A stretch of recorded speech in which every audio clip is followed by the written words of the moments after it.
Hola, ¿qué tal? Buenas noches y bienvenidos una semana más que se inicia para nosotros, como siempre, todos los martes. Bienvenidos al programa Y, aquí en Asturias Televisión, en Telecable. Bueno, temas los que tenemos hoy por delante en una jornada esta que viene marcada por el miedo, ya que ayer de noche, en la tarde-noche de ayer, conocíamos que una joven italiana, era ingresada en el UCA, en el Hospital Universitario Central de Asturias, con un posible caso de coronavirus.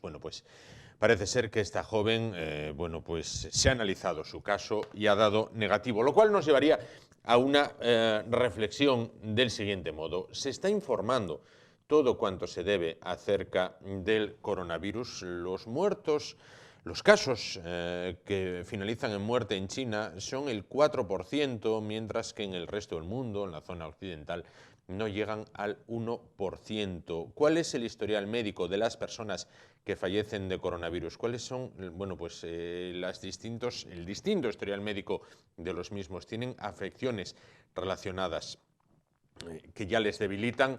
¿Cuántas personas mueren de la gripe normal a lo largo del año? ¿Se está creando voluntaria o involuntariamente una psicosis en torno al coronavirus? No lo sabemos, quizás el tiempo nos dé la razón, pero esto es completamente crónico. Hace años, todo, absolutamente todo, era uranio empobrecido, había una psicosis en torno al uranio empobrecido. Hace años, también se dio la gripe aviar. Paradójicamente, cada X años sale algo que capta la atención de los medios durante un tiempo, después desaparece sin dejar rastro. Mientras tanto, eso sí, la alarma crece, crece y crece como una bola de nieve. Lo que comienza ahora es el programa de hoy con la cabecera.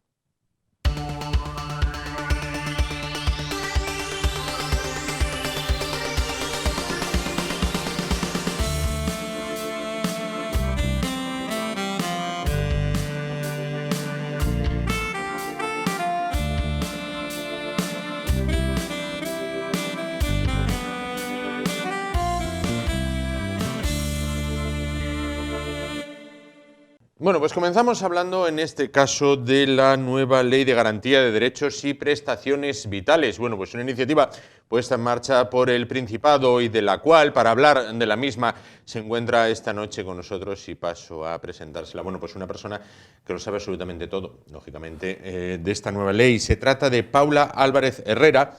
Ella es directora general de Gestión de Derechos Sociales. ¿Qué tal? Buenas noches. Buenas noches, gracias. Lo sabe absolutamente todo acerca de esta ley.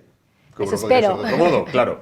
Bueno, pues entonces, ¿qué es la Ley de Garantía de Derechos y Prestaciones Vitales? Bueno, pues esta ley supone una norma pionera, ¿no?, en el conjunto de España, es decir, de las comunidades autónomas que tenemos la competencia en la atención social.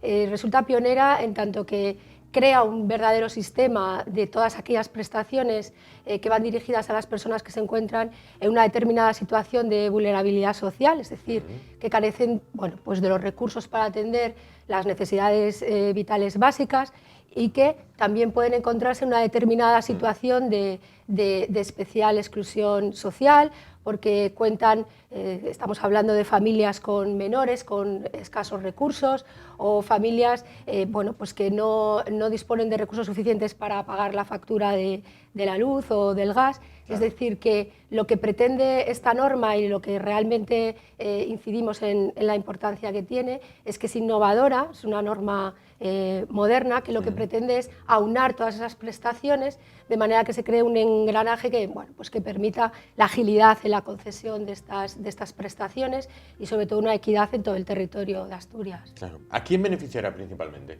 Bueno, pues se beneficiará, como le comentaba, a las personas que carecen de recursos para las necesidades básicas de la vida diaria. Estamos hablando de todas aquellas personas que a día de hoy están percibiendo el salario social básico, ¿no?, que es el buque insignia de este sistema. Somos la tercera comunidad autónoma donde existe una mayor cobertura, ¿no?, hacia estas personas, y ya estaríamos hablando solo con ello de 22.178 hogares y de más de 45.000 personas, ¿no? A ello tendríamos que añadir pues todas aquellas personas que se encuentran en régimen de alquiler y que requieren de una ayuda, ¿no? para ello, aquellas que bueno, pues requieren de una ayuda puntual, ¿no? para un gasto ordinario o extraordinario, como le comentaba, pues que requieren de las ayudas denominadas de garantía energética, o aquellas que se crearon en épocas de crisis, ¿no? con la denominación de pobreza infantil, que entendemos que pasa esta norma, ¿no? dentro de ese concepto un poco más moderno, pasa a superar esa denominación y directamente van dirigidas a los gastos. Todos sabemos que bueno, pues, los niños ocasionan unos determinados gastos extraordinarios que también es necesario influir, ¿no? Todos los informes internacionales ponen el punto en la exclusión de las familias con menores, ¿no? Entonces, esta ley articula un sistema que pretende llegar a todas ellas de una manera pues, eficiente, ¿no? ¿Cuál es la dotación económica para la aplicación de esta ley? ¿Con cuánto dinero cuenta esta ley? Bueno, pues en realidad la ley no establece ninguna cuantía ni un gasto determinado, sino que es cada ley de presupuestos, como viene siendo hasta ahora, la que marca, bueno, pues marca las cuantías del salario social básico, con ello cuantías de exenciones de ingresos a computar a esas personas que perciben el salario social básico, por ejemplo, en materia de ingresos provenientes de pensiones o de ingresos provenientes del trabajo, ¿no? También se quiere, la norma persigue fomentar, ¿no? incentivar el acceso al empleo de estas personas, ¿no? Como parte de ese doble derecho que tienen, ¿no? Por un lado, la Administración no se compromete solo a conceder una prestación económica para atender esas necesidades económicas, sino que también a poner todos los mecanismos con los que cuenta, especialmente los de empleo y educación, para que, como una medida de intervención social complementaria, ¿no? Entonces, bueno, partiendo de esa base, sí que es verdad que esa ley tiene un reflejo actual, incluso en el presupuesto actual, ¿no? El último con el que contamos, ¿no? de datos cerrados, es el ejercicio 2018 y implicaría mover unos recursos superiores a 142,6 millones de euros, ¿no? que son los que en 2018 se destinaron a todas las prestaciones que se engloban en el ámbito de este sistema de garantía. Claro. Bueno, ¿y qué requisitos debe de cumplir el solicitante? Bueno, los requisitos, esto parte de lo que implica configurar un verdadero sistema, ¿no? Lo que se hace es extrapolar los requisitos para percibir el salario social, la inmensa mayoría de ellos, para poder percibir cualquiera de las prestaciones que se encuentran incluidas en el sistema, que pasan por estar empadronado en uno de los concejos del Principado de Asturias y por tener menos de 25 años. Hay que decir que existen excepciones al tema de la edad, es decir, cabría que personas mayores de 18 años, entre 18 y 25, si están emancipadas o tienen cargas familiares, tienen un grado de discapacidad superior al 45%, también podrían solicitar cualquiera de las prestaciones del sistema. Luego hay que decir que bueno, hay un reparto de competencias y esta ley respeta, ¿no? la competencia local, ¿no? la autonomía local, y esto no basta para que determinados concejos quieran modular estos requisitos para el acceso a sus ayudas, ¿no? ¿Puede haber un efecto llamada o hay que estar empadronado desde hace años en un concejo asturiano? En el caso del salario social se mantienen los requisitos actuales y es necesario una residencia efectiva y legal durante un periodo previo de al menos 2 años. Esto no se modifica en el proyecto de ley, hay que decir que es un proyecto que está en trámite parlamentario y que, bueno, cuando se atiendan a todas las enmiendas estaremos atentos a las mismas, ¿no? Pero en el caso del salario social y de los complementos vitales, sabes que en el caso del salario social se partirá de un módulo básico que será incrementado en función si esa unidad de convivencia, ¿no? que así se denomina, cuenta con menores a cargo, se incrementará una cuantía por menor, o con personas con discapacidad o dependencia. Bueno, pues en este caso el requisito de los 2 años previos también es extensible a estos complementos. En el resto de casos el requisito de los 2 años previos no existe, como no existía hasta el momento, sino que depende de cada entidad local. Claro. Quise entenderle que va destinada a mayores de 25 años. Actualmente el salario social solo se concede o se puede solicitar por parte de aquellas personas que sean mayores de 25 años. Insisto que hay excepciones que modulan esa norma, pero sí, con carácter general se puede establecer que esa es la edad límite.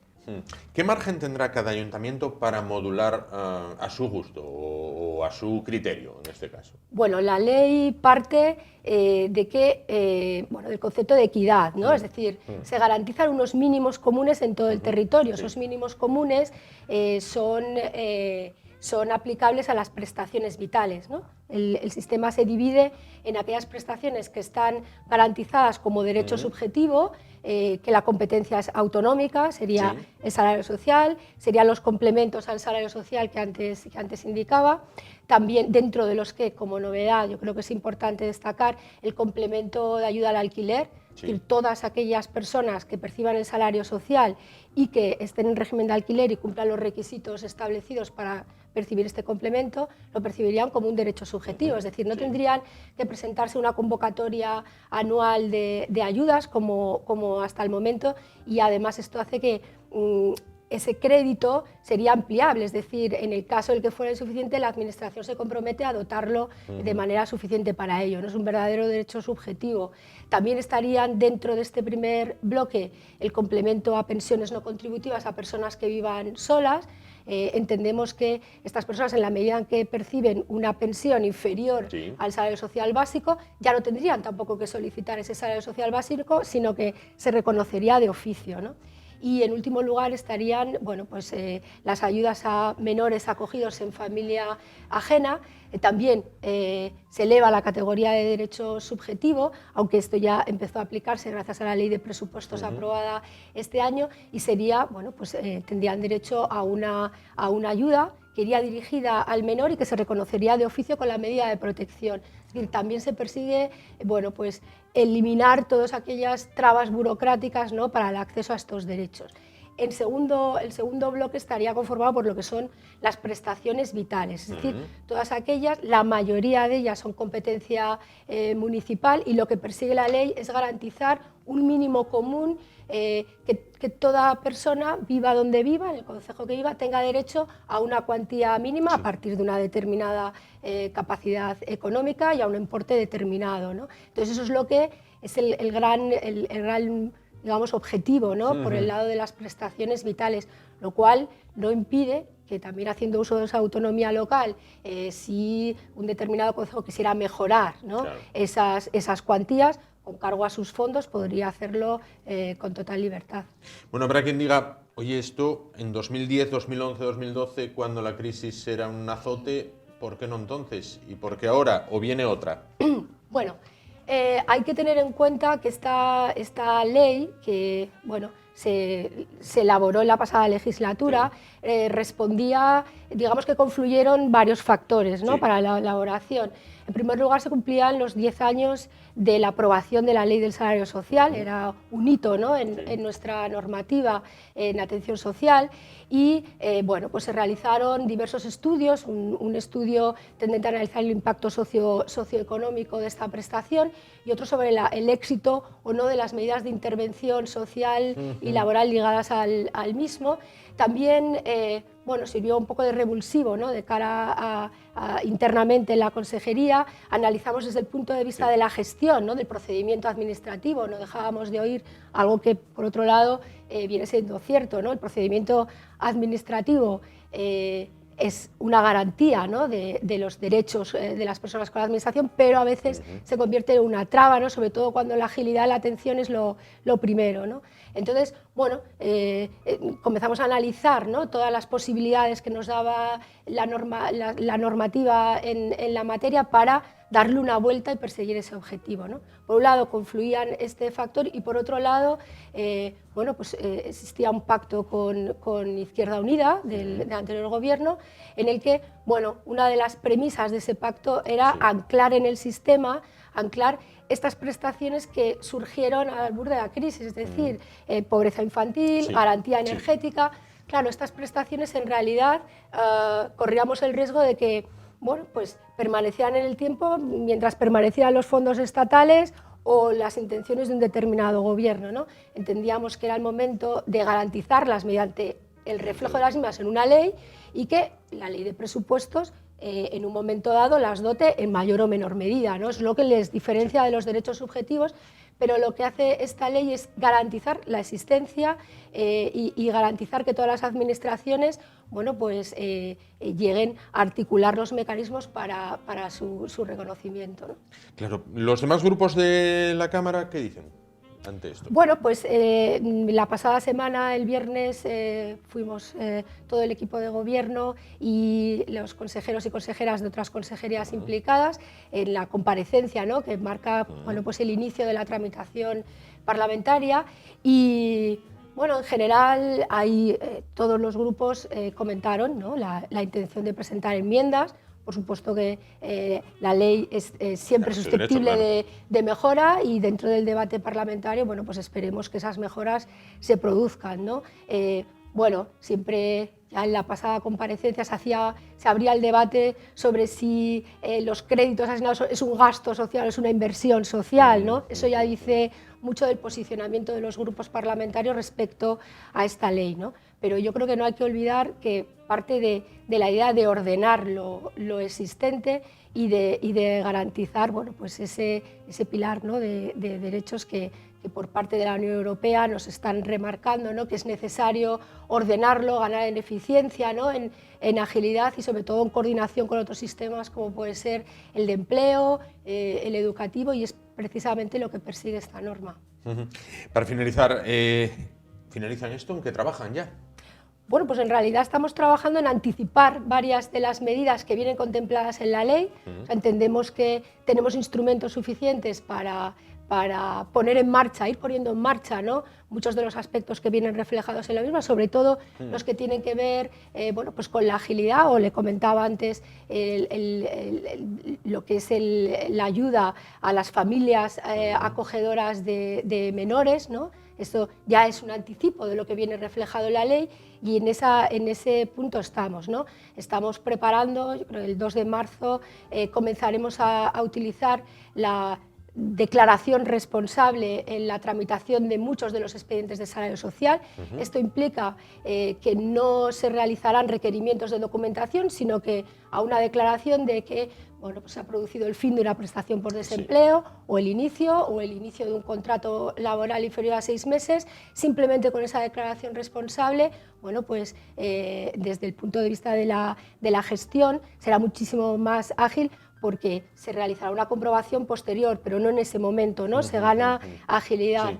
Y, por supuesto, empezaremos a trabajar en el desarrollo reglamentario de la ley. La ley no llega al detalle que requiere, sino que para eso tenemos que preparar ya la elaboración del decreto que la desarrolle, que va a ser tarea compleja, ¿no? Estamos teniendo encuentros con los ayuntamientos de más de 20.000 habitantes, claro, porque necesitaremos que se alineen todas nuestras normativas, ¿no? Las ordenanzas municipales deberán reflejar bueno, pues esa puesta en común de los requisitos generales para acceder también a sus prestaciones. Es decir, hay una tarea por delante hasta la entrada en vigor importante, y claro, en eso estamos. Bueno, ha nacido la ley, ahora hay que ponerla en funcionamiento. Bueno, no ha nacido todavía. Bueno, esperemos que nazca, está a punto, está a punto. Está ahí.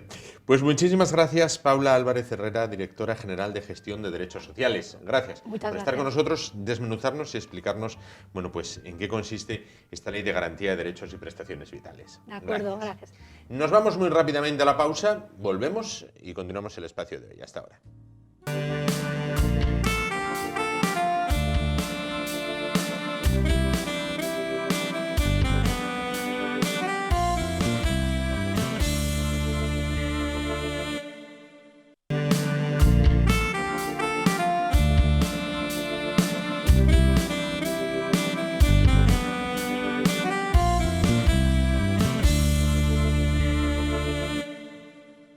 Bueno, pues continuamos en esta noche en la que se ha iniciado de manera oficial el Carnaval de Oviedo. Bueno, pues cuando se inicia el programa oficial de las fiestas del Carnaval de Oviedo, finaliza otro tipo de carnaval más tradicional, de recuperación histórica, de investigación etnográfica, podríamos decir. Y hoy uno de sus componentes principales se encuentra con nosotros esta noche, como decimos. Se trata del Ciegu de los Mazcaritos de Oviedo. ¿Qué tal? Buenas noches. Buenas noches. Bien. De los Mazcaritos d'Uvieu. D'Uvieu. Bueno, no ando yo muy aquello de esto, pero vamos a intentarlo. De aquí para el entierro a Sardina, ¿no? Sí, esta es la noche en que fina el antrosio de verdad. Porque claro, el antrosio es un ritual Sí. que tiene que ver con el rito de la muerte del año viejo, por eso se fala de la vieja, del antrosio, que representa el año, y el surdimiento del año nuevo. La sardina que vamos a enterrar esta noche y es precisamente esa representación de un año viejo que acaba, entiérrase y al año que viene ya resurdirá. Todo esto forma parte de lo que lle les mascaraes de invierno tradicionales y tienen todos estos vezos en el mundo rural, pero también en lo que era les mascaraes urbanes, también pensemos que la zona de Uvieu en los años del primero de siglo y tal, los praos llegaban aquí al llau. Aquí al llau de la calle Paraíso, ya para el postigo, ya había praos, ya había vaques pasteando. O sea que como dicen los mayores, todo esto era un prao. Claro, todo esto era un prao porque estos mascaraes tradicionales facíense precisamente en esa rodalada de Uvieu. Claro, el carnaval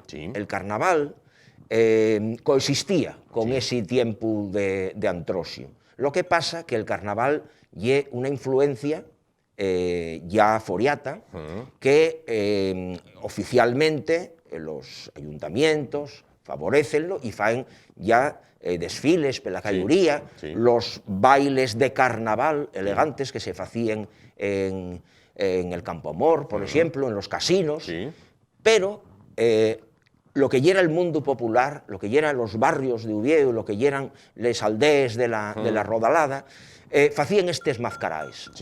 Y s'uníense precisamente en el alcuentro que era después del entierro de sardina, que volvían ya borrachos los mascaritos, tanto como habían bebido y tal, y salían de los bailes de carnaval también un poco perjudicados la gente que venía del baile burgués. Entonces, juntos enterraban la sardina.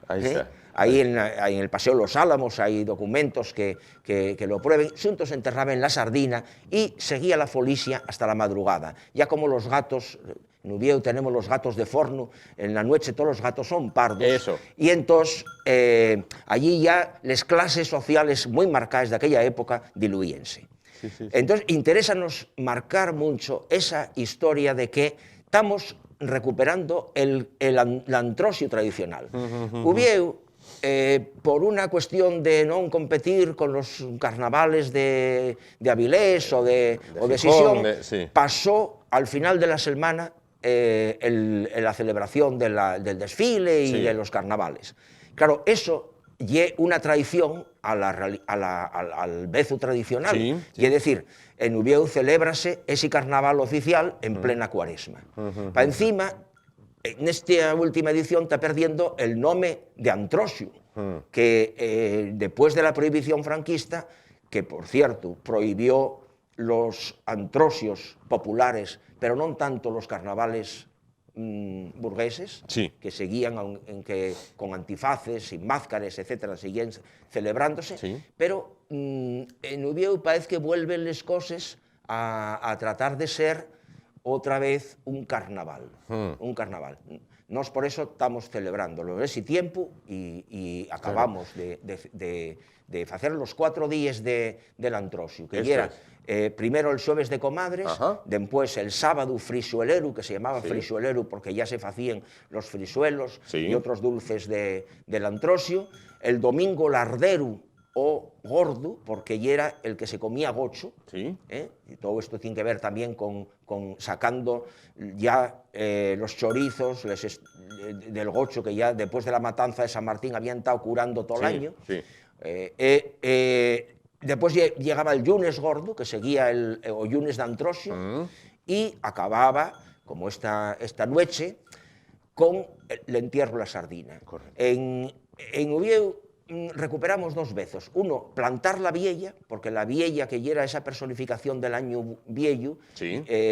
llantábase, plantábase al inicio del antrosio, y el entierro de sardina y un bezo ya, bueno, de influencia un poco más posterior, pero ya se documenta a finales del siglo XIX. Por tanto, nosotros recuperamos los dos bezos tradicionales, plantar la viella y enterrar la sardina. Usted va vestido de ciego de aproximadamente 1920, ¿vale? Va perfectamente equipado, lleva un bastón bueno, hay un palo con una cadenina con cencerro para que se lo vaya oyendo, el silbato también, bueno, para hacer notar la presencia, y lleva les coples de la Destrozona, que es uno de los personajes de los Mazcaritos. ¿Qué son o quién es la Destrozona? Sí. Mira, los ciegos formaron parte de la vida pública de la ciudad. Sí.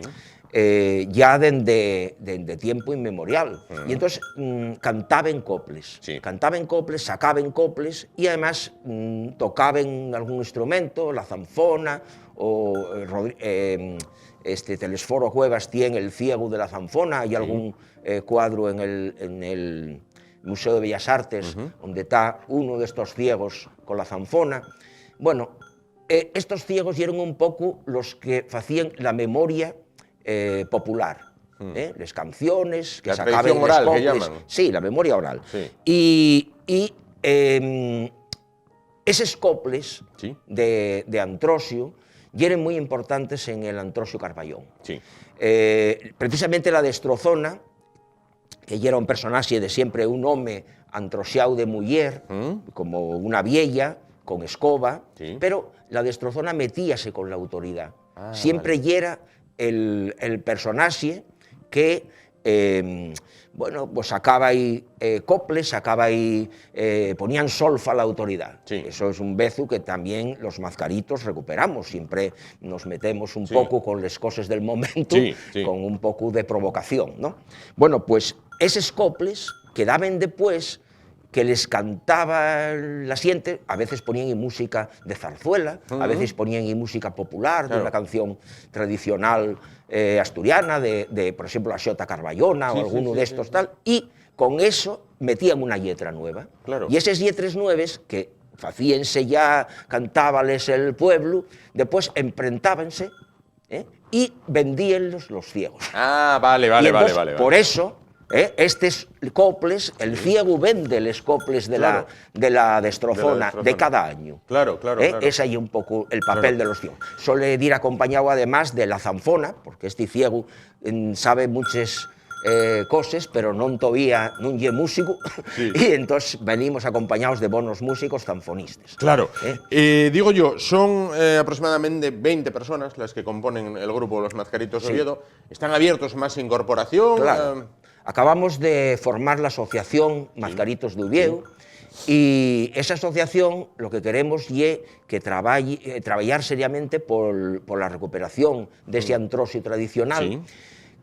Y por supuesto, cada antrosio hacemos talleres para recuperar la mascarada tradicional, incluso también talleres para críos, y interésanos convidar a la siente de Uvieu, esa siente de Uvieu, tambor y gaita, a que... Y alrededor gaita y tambor. Sí, pero toda esa siente de Uvieu que se xuna a los mazcaritos, que pusie por la defensa de ese antrosio tradicional y, bueno, pues puede sumarse a formar parte de la asociación, puede, si apetece, pues, o son familias, traernos a los críos para alguna de las actividades que vamos a hacer, o podría también, bueno, pues seguirnos en los comparses de Antrosio, o difundir un poco todos estos personajes de los que te podría Vamos a hablar un poco. Pues estos son los taparrastros. Esto, la Destrozona, y un personaje que era el más característico de estos antrosios urbanos. La Destrozona no solo se documenta en Uvieu, también en Madrid y en otros sitios de antrosios urbanos. Pero los taparrastros son muy ancestrales. Los taparrastros son como esos zamarrones de Chena, o otros son esos personajes que se visten con sacos. Sí. En otros sitios vístense con esterones o con los pellellos, sí, y tal, pero en Uvieu sobre todo emplegábense sacos, porque el pellello ya era más difícil de conseguir, conseguíanlo los antrosios ya rurales en el monte, claro, pero claro, el saco, sacos de patates, de carbón, sí, los de fariña, etcétera, ponían eso. Y también llevaban sombrero o saco por la cabeza, cuernos. No sabemos si los llevaban o no, por eso los ponemos de usar y quitar. Y sobre todo, ya era muy característico poner el collarón con los esquiles o los cencerros de los vaques. Claro. Por eso el sonido. Tenemos aquí al galán y la madama. Pues el galán y la madama son dos personajes que están en muchos antrosios tradicionales. El galán y la madama, lo interesante de ellos es que camuden los xéneros. Ese travestismo que tenemos ahora, esa transgresión de xéneros, ya era tradicional precisamente en estos tiempos de libertades que tiene el antrosio. Y entonces los homes antrosien de mujeres, pero en el antrosio urbano también las mujeres antrosien de homes. Eso en el antrosio rural ya no se da. Claro. En el antrosio rural la mujer dedícase en el antrosio a preparar la pitanza y los dulces y todo eso, pero no solo antrosiar. Antrosian, les comparsas están formadas solo por paisanos. Claro. Pero nosotros sabemos ya de que en Uvieu mujeres, pues que hieren modistes, que hieren obreres de alguna fábrica, etcétera, bueno, o criáis de servir. Claro. Porque en Uvieu había muchas criadas de servir, o les niñeres, lo que eran los rollones, que también tal, antrosiaban también, y a veces camudaban eso. Entonces el galán y es siempre una mujer que viste de home elegante, y la madama también de mujer elegante y un paisano. Y estos imiten lo que es el antrosio burgués. O sea, están ensayando ese antrosio.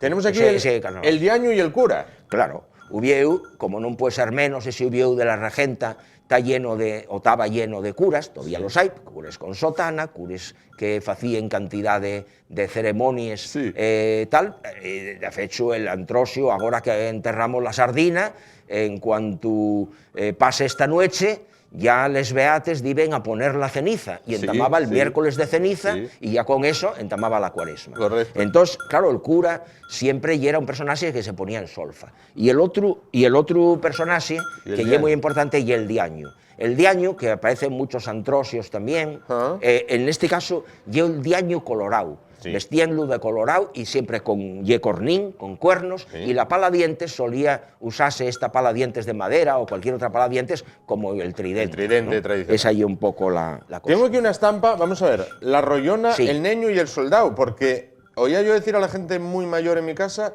que las niñeras cortejaban con soldados. Claro, este es otro de las características más guapes del antrosio Carballón. Y eso tenemos documentado ya nada menos que desde el siglo XVII. ¿Qué es la rollona? La rollona era el ama de cría que alquilábase para dar la teta a las personas pudientes, a las familias pudientes. Estos rollones que viven muy en peresilaes salían a pasear el crío, a que tomar el aire, y salían primero llevándolo a recostines, en cuello, y después cuando los coches ya ya había otra manera. De los coches estos de crío, pues ya iban acarretando el coche y llevando el crío dentro. Pero este trío, los soldados que salían de los cuarteles de Uvieu, y era a veces, claro, cortesear a les criáes, cortesear a la rollona. La rollona además siempre venía muy bien vestida porque emperisilaba en la casa y tal, ¿no? Y este trío solían ser tres paisanos que facían esta comedia. El otro personaje es el fío de la rollona. Fío de la rollona es un mamón, un paisano que ya ha hecho barba, pero que sigue mamando teta. Vale. O sea, entonces este trío es una comedia muy interesante, que el soldado intenta cortesear a la rollona, la rollona désiase, Sí. el guaje célase, Sí, claro, y claro, tienen claro. allí un poco tal. En todos los antrosios ye típico el parto de la vieya. El parto de la vieya que ye, como lo explicaban antes, esa vieya que personifica el año viejo, tiene el parto del año nuevo. Sí, Esi a veces paría en los antrosios populares una pega o un gato, Sí. pero en el nuestro ye un muñeco de trapo. ¿Y quién fai el parto en el nuestro antrosio? La rollona. La rollona. Que para eso Claro, lleva ya claro, coche y está claro. preparada. Y para ya va ello. preparada. Pero ponse de parto en medio del antrosio. Y está aquí la osa y los cíngaros. Claro. El oso ye Sí. fundamental en el antroso ancestral. El oso, en esos carnavalaes que hay por toda Europa o que estudió Baroja, estudió Caro Baroja, esos carnavalaes son base al oso del monte, prenden al oso y básenlo y suelen matarlo, que yo un poco ese símbolo de Sí. lo que de tal. Pero en esta antrosio urbano ya los cíngaros venían con el oso, con la cabra, Sí. y andaban por la ciudad, bueno, pues también poniéndose en les places a hacer un poco el espectáculo, y entonces eso contamina ese oso tradicional y aparecen los cíngaros y les cíngares llevando el oso. Claro, cíngaros como gitanos, ¿no? Más o Gitanos. menos. Los cíngaros, lo que pasa que son, a veces llámense húngaros, Húngaros, cíngaros, húngaros porque decían venían, igual, sí. aquí antiguamente venían de Hungría, decíase Sí, que venían sí, de sí, Hungría, de tal. Entonces llamábanse cíngaros o gitanos. Ahí está.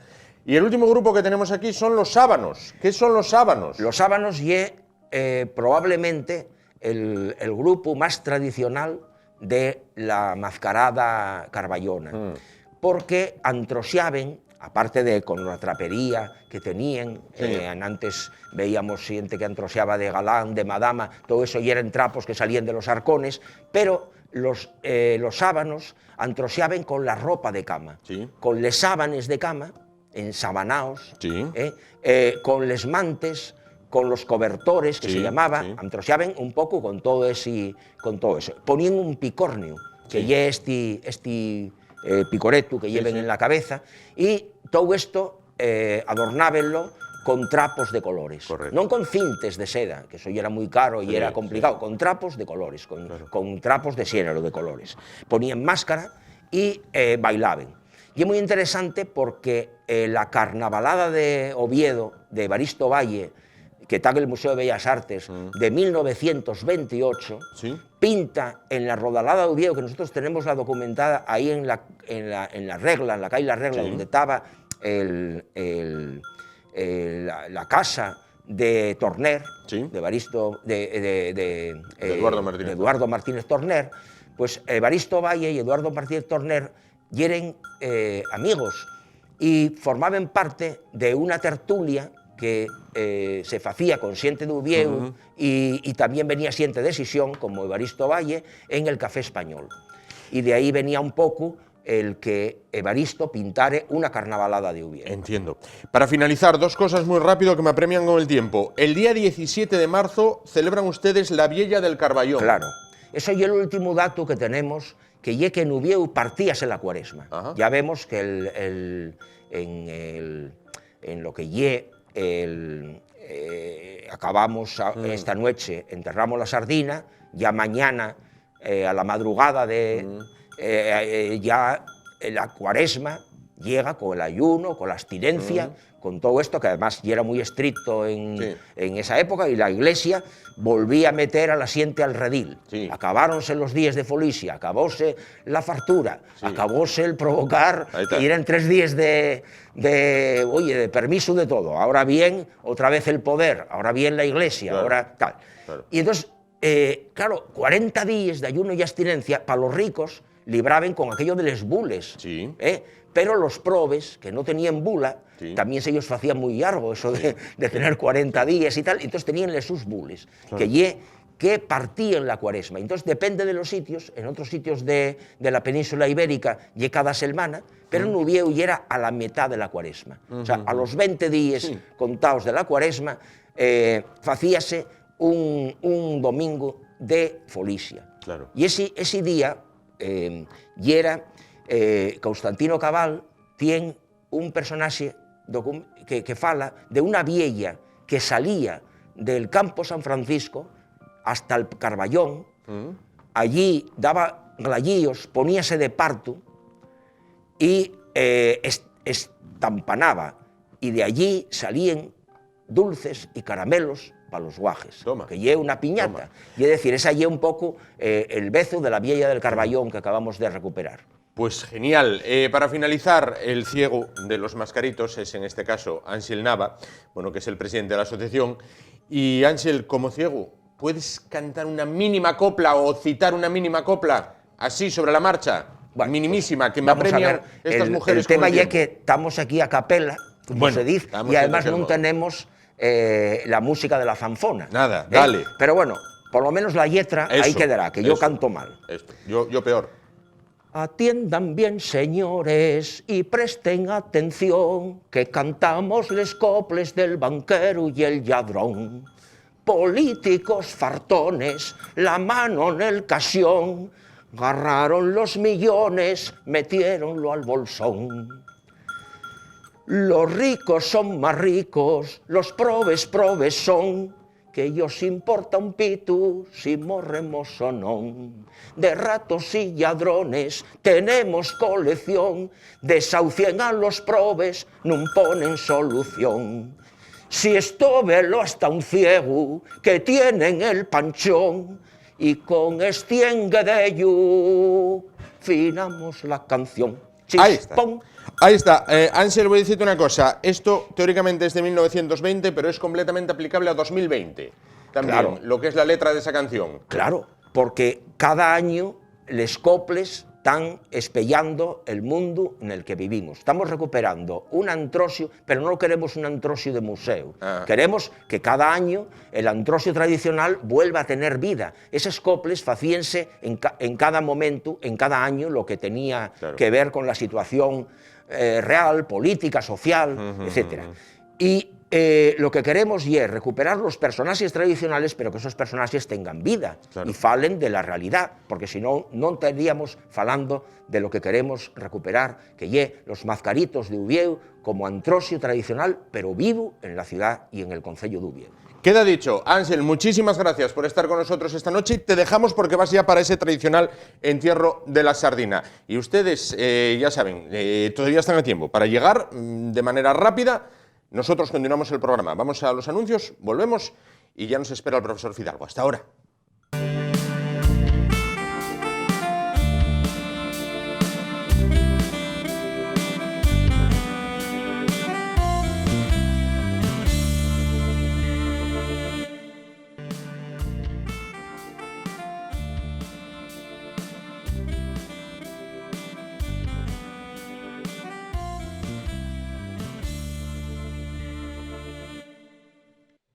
Bueno, pues vamos a ir ya poniendo recta final, o punto final en este caso, la recta.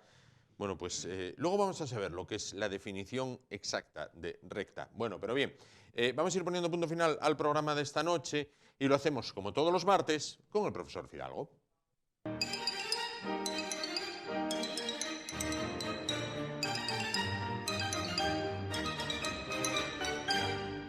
Profesor Fidalgo, buenas noches. Buenas noches, de Dios. ¿Qué te oí decir que no sabías lo que era una recta? No, que vamos a dar la definición, dije yo, afrontamos ya la recta final del programa de hoy. Definición de recta, ¿hay definición exacta de recta? Sí, el lugar geométrico de los puntos que están todos en la misma dirección. El lugar geométrico de los puntos que están todos en la misma dirección. Correcto. No me confundamos la dirección con el sentido, ¿eh? No. Dirección y sentido no es lo mismo, efectivamente. Efectivamente. Porque es como cuando se estudiaba... Una recta es indefinida, no tiene principio ni fin, es ilimitada. Bueno, pero si yo dibujo una recta... No, dibujas un segmento rectilíneo. Como diríamos en Colunga, un cacho recta.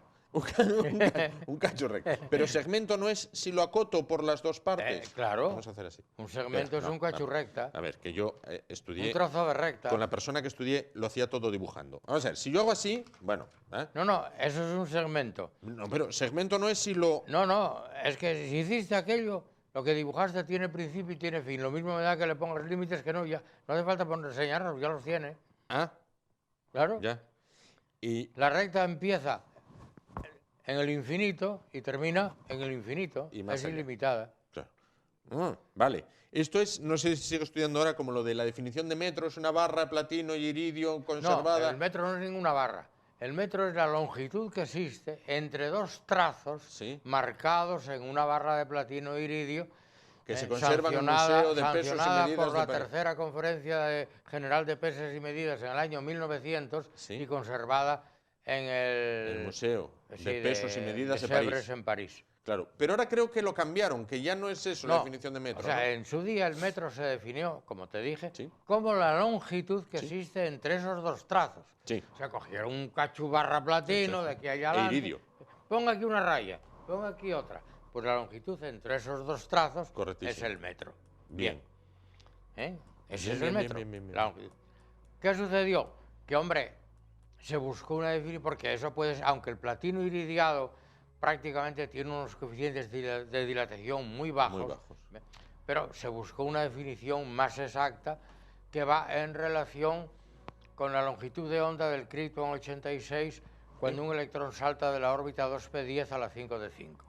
¿Cómo para discutir eso? Eso. ¿Cómo para discutir eso estamos? El metro es 1.756.763,73 veces la longitud de onda correspondiente a la radiación anaranjada emitida por un átomo de Krypton 86 cuando un electrón salta de la órbita 2p10 a la 5 de 5. Claro, y todavía... Y ahora, más últimamente, lo han definido como una fracción de la longitud que recorre la luz en un segundo. Era yo más de esa última acepción, claro. Ahora todavía habrá alguien en casa que diga, ¿y por qué no se lo rebate? Ven tú, guapo, y rebátelo tú, en este caso. No se puede rebatir. No hay que rebatir. ¿Por qué? Porque una unidad de medida es un valor arbitrario. ¿Y qué es lo que hacen los árbitros? Lo que les da la gana, con bar y sin bar. Hacen así. Con bar y sin ahora bar. Hacen así. Sí, no con me, bar. no me, Quiero no me ver la enfoques tele. Ahora, eso. Quiero que quiere ver la tele. Eso, y luego pitan. Ve. Fue culpa del bar. Pero, ¿qué hace el árbitro? Como su nombre indica, lo que quiere. Lo que le dé la gana. Una unidad de medida es un valor arbitrario. Claro. Otra cosa es que toda la gente del mundo de la ciencia procure arbitrar lo mismo para ponerse de acuerdo y entenderse. De algún modo, claro. Porque si uno mide a brazas, otro mide a pulgadas, otro mide a no sé qué, sería un lío. Claro, sería un lío de los gordos, además, claro. Bueno, decíamos la semana pasada de hace 2 días que se... La xíriga. Sí, iba a decir que se celebró, no es buen verbo, que se conmemoró, no es buen verbo, que fue la fecha que en 1981 hubo un golpe de Estado. Bueno, como ya en alguna ocasión hablamos de aquella noche, quería preguntarle, días más tarde, cuando ya, bueno, pues, ¿qué ambiente había en la España de aquel entonces? Es decir, ¿era en plan de, no, yo nunca tuve miedo, no, yo estaba muy acongojado? Hubo, primero, una tranquilidad impuesta. ¿Tranquilidad impuesta? Impuesta ¿por qué? Quizá por el miedo. Ajá. Digo, déjanos estar tranquilos como estábamos, que la cosa se arregle, que lo arreglen los militares entre ellos y el gobierno entre ellos y tal. El Tejero ya está tal y el otro y el general tal y el general cual. Déjalos ahí y tal. Bueno, yo creo que hubo una especie de tranquilidad impuesta. Y luego hubo una especie de silencio. Ajá. Que terminó dando origen a eso tan español que es la rumorología. A llegar rumores. No, pues yo creo que el rey estaba implicado en el asunto. No, que va el rey gracias a él. Yo creo que el general está tapando a un daquien. Pues yo creo que no. Pero yo pregunto una cosa, con la experiencia de los años que tiene usted. ¿Algún día llegaremos a saber... Hombre, sí. ¿Sí? Sí, lo que pasa es que ya será tan tarde que nos da, los ya que no. lo sepan, Sí. a carcajada libre. Yo como si te enteres ahora de los amores que tuvo doña Isabel II, la reina Isabel II, la nuestra, ¿no? Oye, ya que fue la madre de Alfonso XII, de la infanta Isabel, sí, y de 14 más, oiga, y de 14, Y de 14 más. más, claro. Pero ¿habría algo que saber que no sabemos? Yo creo que sí. ¿Sí? Yo creo que hay muchas cosas que ignoramos, o porque se han callado, o porque quienes las pudieran contar, ya no las pueden contar las pueden porque son cadáveres, pero probablemente hayan quedado documentos. Yo creo que todos los que murieron, el general Milans del Bosch, el general Armada, el otro y el otro, y el otro y el otro, y el coronel, o teniente coronel, no me acuerdo si era teniente coronel, creo que era teniente coronel Tejero y tal. Tejero sigue vivo, ¿no? Sí, ese vive, sí, don Antonio Tejero, sí, vive. Quizás fuera el que menos supiera. Quizás fuera el que supiera más de mandos directos Ajá. y menos de mandos indirectos, de mandos indirectos. Indirecto. Sí. Oye, es que, mira, ten la seguridad que quien me lo dijo a mí fue, Sí. Sí. ¿entiendes? Yo no sé lo que sabe Tejero y un hijo de él que creo que es militar también y es Yo sé que tiene uno cura. unos sacerdotes, sí. Sí. Pero yo creo que ha de existir documentación de todo. Verídica o no verídica. fantaseada. Sí. Porque probablemente si el general Milans del Bosch dejó documentación, la habrá acomodado a una justificación de su intervención. Y lo mismo que digo del general Armada, y habrá pocos que hayan sido totalmente objetivos. Claro. Pero bueno, eso pasó a lo largo de toda la historia. Coges las crónicas árabes de la batalla de Covadonga, las crónicas cristianas Sí. de la batalla de Covadonga, y dices, coño, bueno, pero si ves un partido de fútbol por televisión y estás Sí. oyéndolo a radio, Esto es. y son dos partidos diferentes. Completamente distintos. Entonces, por eso te digo que de lo que pasó el 23F, habrá documentación que saldrá a la luz en su momento, y cuando salga, quienes la lean, será para una tesis doctoral. Esto pasó. Claro. Y calculo yo que lo que se escribió, consecuencia de la rumorología, necesite un filtro muy histórico y hecho con mucha orificio pequeño de filtración, con Sí, mucha ¿no? abertura, ¿eh? Sí. Hay que filtrar muy fino. Algo completamente difícil en este país. Difícil. ¿Eh? Pero bueno, cuando se habla, la Universidad Laboral de Gijón, Sí. la gran obra de Franco, Sí. ¿nunca estuvo Franco en la Laboral? Bueno, hombre, no, ya lo sé. Tampoco Bueno, los emperadores nunca estuvo. romanos Estuvo estuvieron en en el Sidesa, acueducto. estuvo en tal. No, pero quiero decir, tampoco los emperadores romanos estuvieron en el acueducto de Segovia y es una obra de los romanos. Pero no de los emperadores. Oh. Bueno, pero se hizo bajo su No. mandato. Mira, el acueducto de Segovia es el mayor monumento a la ignorancia Sí. de la hidrodinámica Sí, es verdad, que es verdad, tenían los es romanos. verdad, es verdad. Sabían otra cosa, pero hidrodinámica ni puñetera idea. Es verdad, es verdad. Pero bueno, en la Laboral de Gijón sí es un monumento del franquismo. Hombre, sí, claro que sí, que eso no lo discuto, pero nunca estuvo Franco allá. Nunca estuvo. Estuvo don José Antonio, que no soy yo, era Don José Antonio, que no un soy tal yo. Girón de Velasco. Sí, ¿no? ¿Eh? Sí. ¿Qué le parece a usted la Laboral de Gijón, guapa. arquitectónicamente? Sí. Hombre, es un monumento monstruoso, Mm. que en su día costó lo que costó, y hoy tú comparas la majestuosidad de la Laboral con los edificios de los técnicos, de las Sí. escuelas técnicas, que se compara. Ya. Sí. ¿Compara? Sí. Yo no digo que sea más útil o menos, la belleza. Sí. No, Sí, sí, Lo que sí. pasa es que de la Laboral, yo lo escribí en su día, hace años, que escribí un librico, Conocer Gijón y su feria de muestras, Sí. ¿verdad?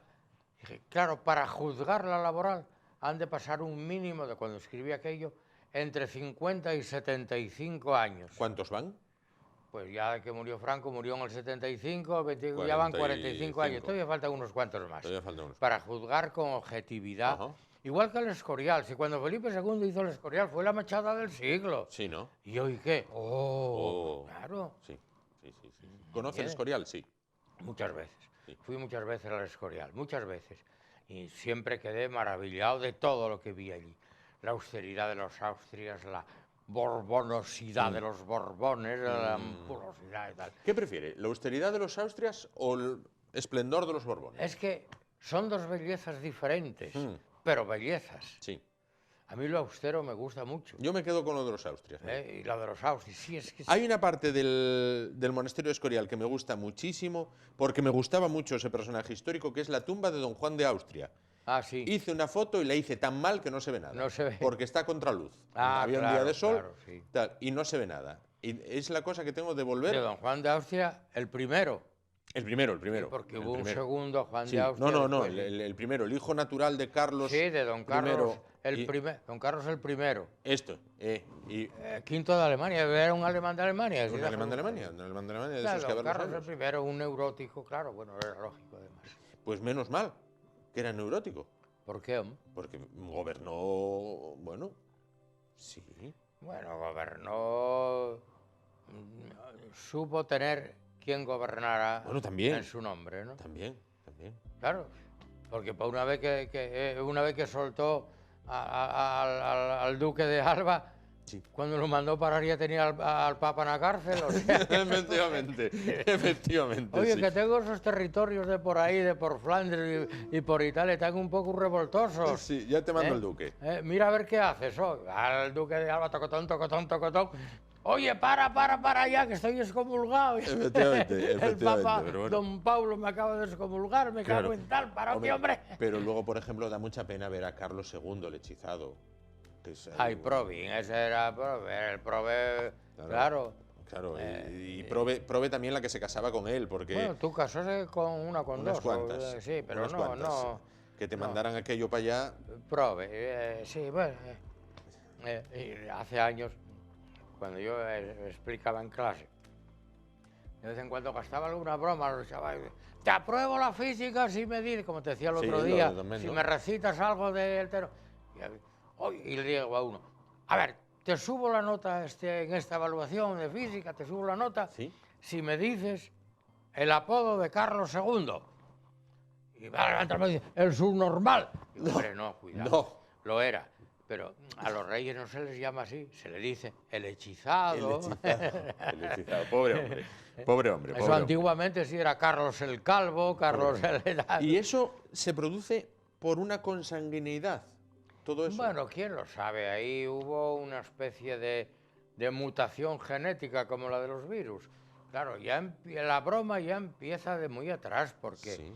doña Juana la Loca, Sí. ya... Pero es que claro, doña Juana la Loca, ¿de quién era hija? De los reyes católicos. De los reyes católicos. Y el hermano de Isabel Católica, de quien heredó el trono Isabel la Católica, ¿quién era? Enrique IV, Sí. el impotente.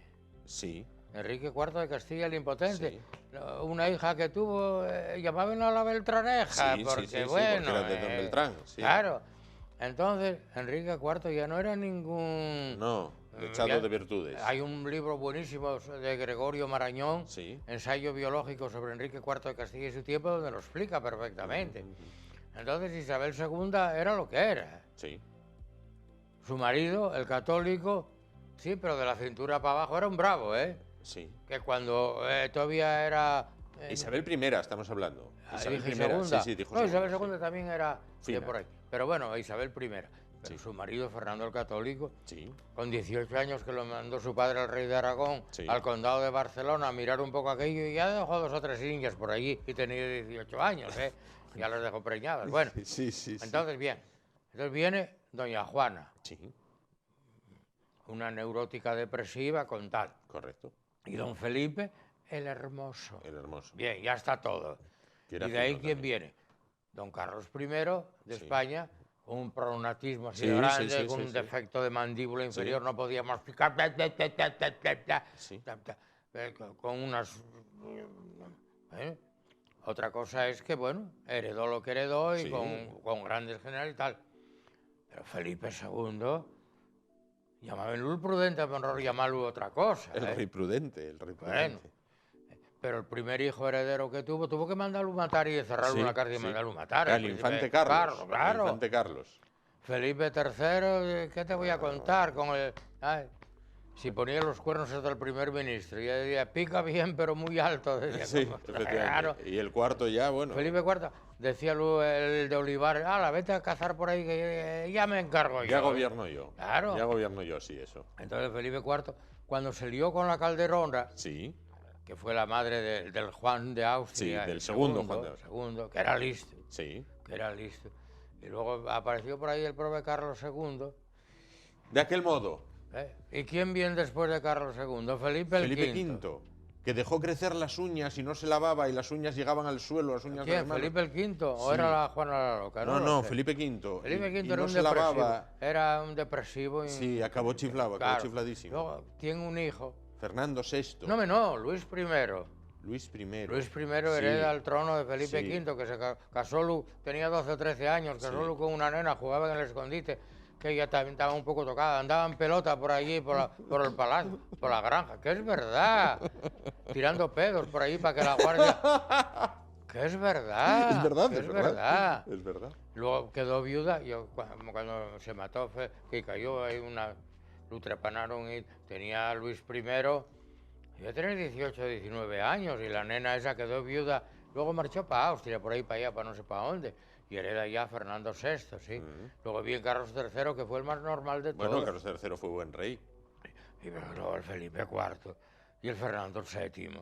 Ya, Carlos Echa a IV. temblar, Fernando VII, sí, echa a no temblar. digo nada, no quiero hablar de... Es terrible. No, pero ¿de qué estábamos hablando? No lo sé. De los motes de los reyes. No y de lo sé, cosas no lo que, sé, bueno, aquí esto efectivamente. es con eso completamente. Efectivamente. Bueno, pues nada, bien, dices, acaba. Pero a lo Pues, que voy. acabo, sí.